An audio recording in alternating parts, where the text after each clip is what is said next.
have coming up for the remainder of this year and going into next year. But I want to get right to the games. So for the first hour 15, we're going to do live demo presentations. Then I'll have a few minutes for community announcements, and then about an hour for playtime right over here with the games themselves. All right? And then later on tonight, after the event, we have an after party, not at Iron Bar, because that's way too far now. It's at Barcade, which is like right on target. Yeah, cool. Nice. So without further ado, join me in welcoming Studio Wumpus with Sumer.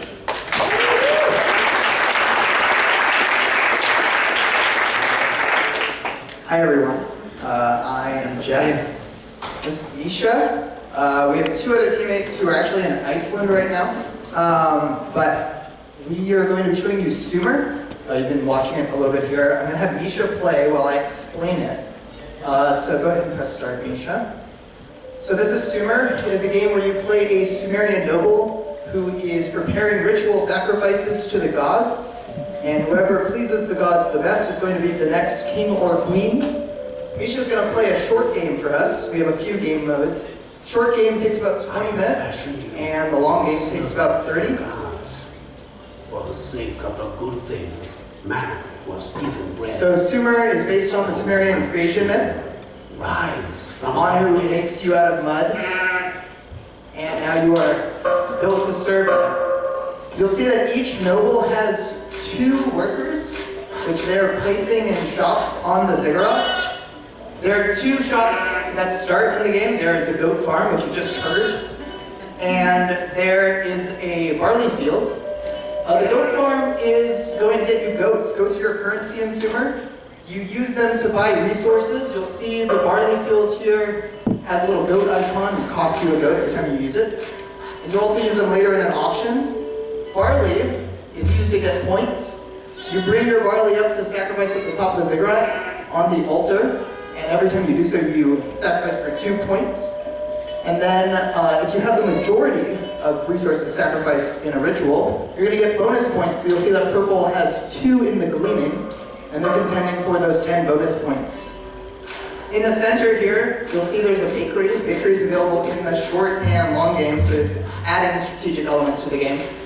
And the players are bringing their resources there to sacrifice. They only get those points if they have the majority. So in Sumer, it's designed to be a lot like playing a board game.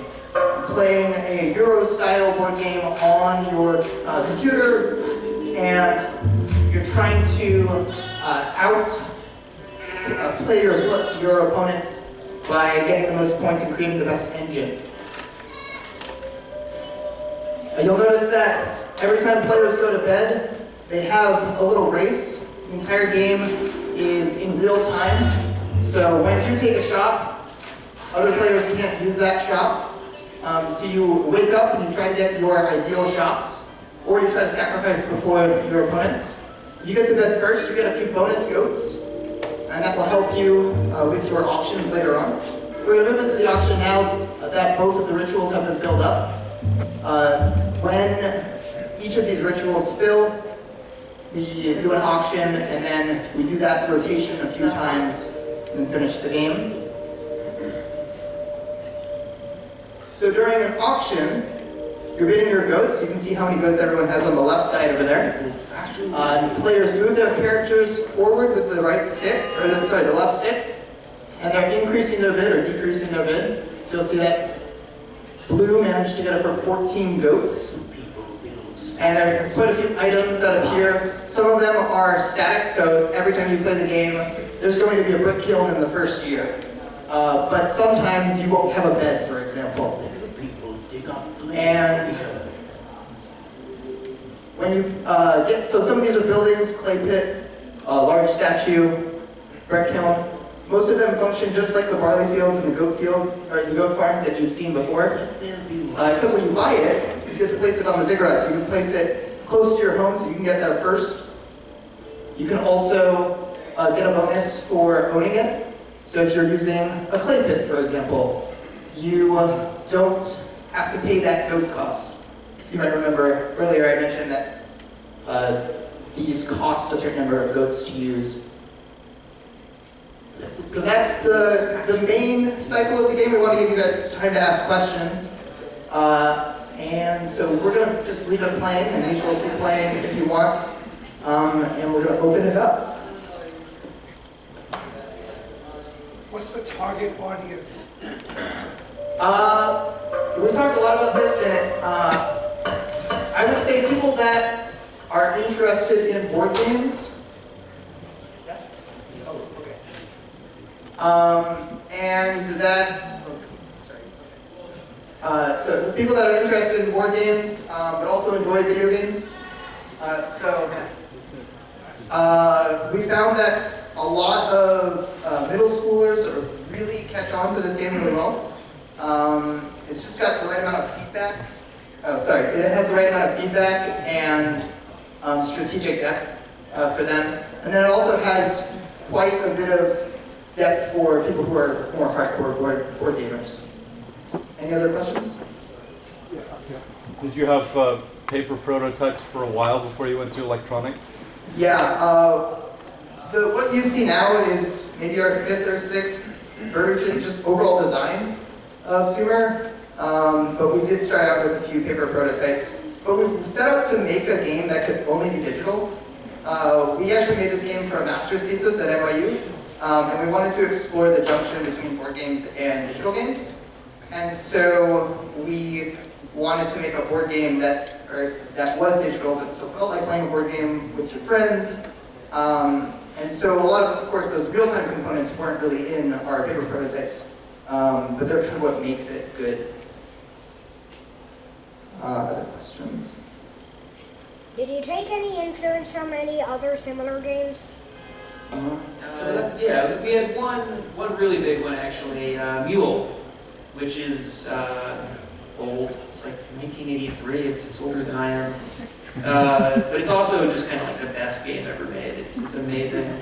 And it kind of was everything that kind of modern board game design is, like 10 years before Settlers of Catan came out. So we really wanted to make something else that was that kind of economy-driven, competitive but not violent, engine builder, real-time kind of strategy game that doesn't look anything like StarCraft or anything like that.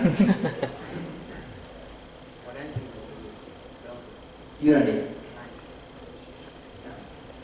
It's good. How do you teach your users how to play? Like, how is the onboarding experience for a user learning to play the game? That's probably been the biggest challenge for us. So we have a few methods. We're going to be including an in-game rulebook, as well as like a digital copy of it, so you can read it like you would read the instruction manual for a board game. But one of the nice things about being digital is you can even teach the players. So we have been working on a tutorial, and we're thinking about including options where you can select little items or locations on the ziggurat. So you might select the altar and it gives a little description about what that is used for. So having several lessons that you can go through that walk you through the basics, but then also having the ability to just quickly know what something does. Who's your favorite Sumerian deity? Ooh. Mine's Anana, but she was originally the patron deity of most cities, and she was at once the top of the pantheon. And she's the deity for the harvest, the harvest, and for protection and war and everything, and fertility. She's the best. Same. It's really inviting. Yeah. Good realms for What platforms is the game going to be offered on? So we're definitely going to make it available for PC and Mac, likely Linux as well. We are hoping to do PS4, and it's possible that we're currently looking into the possibility of an iPad port, just because we know, and we personally like to play board games on iPads a lot, so I think it could be good there. We have about a minute left if anyone else has questions. What inspired you to make this game? Ooh. Being avid board game designers, I think. Yeah, kind of all four of us were big board game players, and we all kind of were coming from a design background. We just all decided to throw all of our cooks into the same kitchen and make something a lot like what we were doing, but also kind of like going off in a different direction by making it digital. Last one. Any chance for a Wii U port? This seems like it'd be perfect for it. I mean, we would love that. Yeah, depends on how well the release goes. And yeah, I guess that's, yeah. I'd really like to see an iPad port actually, which would be surprisingly not too difficult. We already have mouse support built into the game, and just clicking on the places you want to go would actually work with very little extra work. Do we have time for the last one? Or? Yeah, okay. Can I ask what language or engine you use? Yeah, so engine is, go ahead. We're using Unity, we're using C#. Not using too many libraries even actually, like Tween and stuff like that, but we're not, this isn't all made in BASIC or anything like that. Thank you guys. You can follow us at SumerGame on Twitter and Facebook, and we have, our website is www.sumergame.com.